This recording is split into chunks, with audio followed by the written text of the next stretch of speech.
So this is my workout or my upper body day that I do on Saturdays.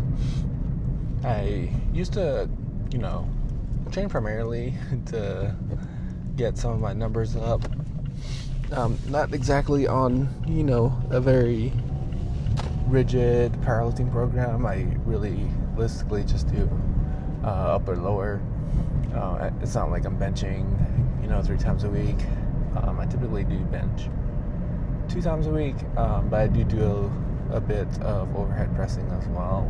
So if you want to count that towards the frequency of benching, then you can, but just an upper body day. I'm coming back from a trip, so feeling a little bit detrained, and this is actually the first time that I have benched on kilos, and it actually did not feel too bad.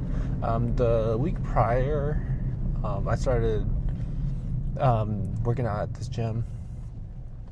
I switched from an EOS, and doing the pound plates felt a little bit different, but I think that was primarily because I was a little bit detrained. So capped off bench with 130 kgs, so around 280 something.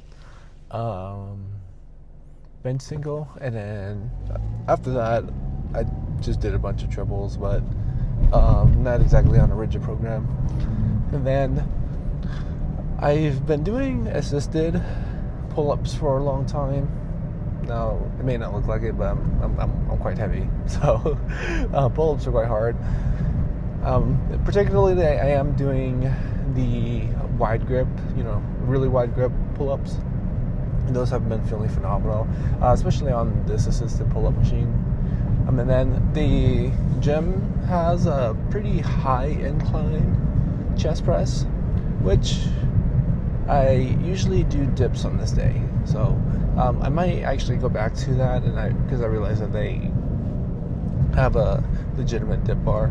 But here, the incline chest press felt pretty nice. I think the only critique I have for this particular one is that the range of motion isn't the greatest. You don't get too much of a stretch. And then onto upper back.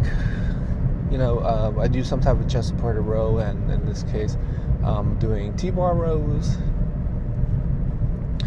And this gym has a very nice tricep machine, which I am doing here.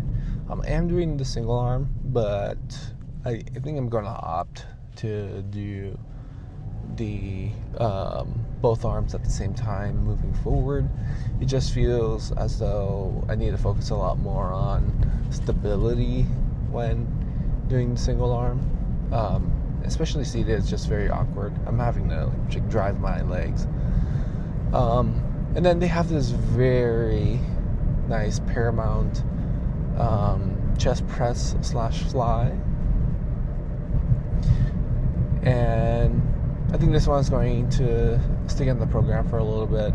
The only critique for this one is that you don't really get the squeezy feeling, because the range of motion kind of stops at the top. But we're going to see how far we can progress this. Hopefully we can get to the full stack pretty soon. And here again, just doing 2 sets. Typically with my workouts, I pick a movement that, I want to practice my skill on.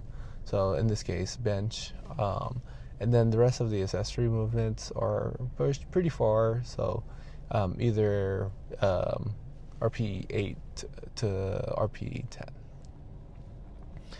And lastly, I moved on to finish the workout with some shoulders and arms. I didn't record everything though, but this is a set of some preacher curl. This is a Strive preacher curl. I did adjust the settings so that it would be the easiest at the top and hardest at the stretch to kind of match the strength curve. That's it. I'll catch you guys on the next one.